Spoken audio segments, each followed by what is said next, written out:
ఏంట్రా ఇది? ఇన్నాళ్ళు నా మంచిగా ఉండి ఇవాళ నా కూతురు బిడ్డనే ఎత్తుకుపోతావా? నువ్వు చంపే ఏ ఎండకా కొడుకు బట్టే నువ్వు నాకు నీతులు చెప్పేది.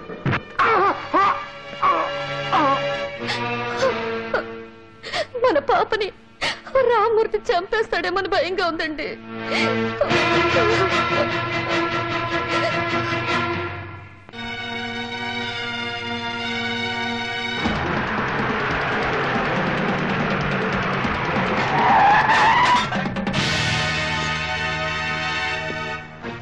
నీకు కావాల్సిన నగ నట్ర ఆస్తి పాస్తి అన్ని తెచ్చాను. తీసుకొని పాప ఎక్కడుందో చెప్పు. చెప్తా, చెప్పటమే కాదు చూపిస్తా.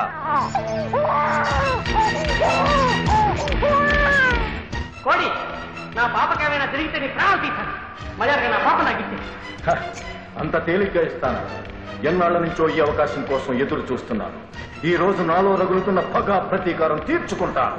మీ అన్న నన్ను 10 మందిలో అవమానించి గ్రామ బహిష్కరణ చేశాడు. అందుకు ప్రతిఫలంగా నీ బిడ్డ ప్రాణాలు తీస్తాను. ఆగు, నీ పగ మా మీదేగా. కావాలంటే నా ప్రాణాలైనా ఇస్తాను. నా పాపను ఏం చేసి ప్లీజ్ నా పాప నాకు ఇచ్చి. నేనివ్వను. దమ్ముంటే నువ్వే వచ్చి తీసుకో. ఆగా, నువ్వక్కడ వాళ్ళ మీద చెయ్యి చేసుకున్నావంటే ఇక్కడ నా చెయ్యి జారిపోతుంది. నీ బిడ్డ ప్రాణాలు గాలిలో కలిసిపోతాయి. నీ బిడ్డ బ్రతికుండాలనుకుంటే నువ్వు చచ్చే వరకు దెబ్బలు తినాలి. ఎదురు తిరిగావంటే నీ బిడ్డ నీళ్లలో ఉంటాడు.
చెండలుడు కోడి పాపను చంపేస్తుంటే బెదిరించి ఎత్తుకుపోయాడు.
అన్నయ్య ఆగండి, మీ వస్తువు మీరు తీసుకోండి.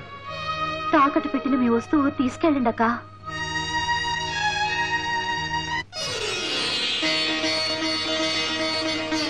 తాకట్టా? అవును, నా ప్రాణం కాపాడడానికి మీ ప్రాణానికి ప్రాణమే నీ బిడ్డని కొదవ పెట్టారా? ఇప్పుడు మీ బిడ్డని మీరే తీసుకోండి అక్క. ఏమిటి నువ్వు అనేది? అవునన్నయ్య, పాప మీ బిడ్డని నాకు లలితకు కూడా తెలుసు. డాక్టర్ చెప్పింది. డాక్టర్ చెప్పిందా? చెప్పిందక్క. నువ్వు పడ్డ అవమానాలు, చేసిన త్యాగం అంతా చెప్పింది. ఈ జన్మలో నీ రుణం తీర్చుకోలేను.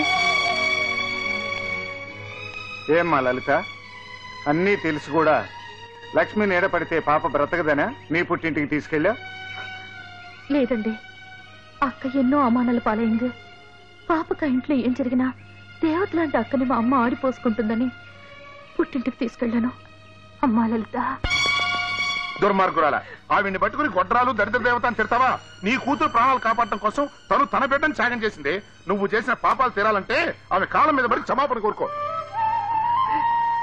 అవునమ్మా, మీ మంచితనాన్ని అర్థం చేసుకోలేక ఎన్నో తప్పులు చేశారు. నన్ను క్షమించండి. ఒక ఇల్లు నరకంగా మారటానికైనా స్వర్గంగా మారటానికైనా ఆ ఇంటి ఇల్లాలే కారణం. కనకయ్య, పశ్చాత్తాపానికి మించిన ప్రాయశ్చిత్తం లేదు. మనమందరం ఇలా మంచి మనసులతో మెలిగితే ఒక ఇల్లే కాదు, మన ఊరే స్వర్గంగా మారుతుంది. వస్తున్నాం, వచ్చేస్తున్నాం, పిచ్చనివన్నీ ఇచ్చేస్తున్నాం. వస్తున్నాం, వచ్చేస్తున్నాం, పిచ్చనివన్నీ ఇచ్చేస్తున్నాం. రా తీసుకో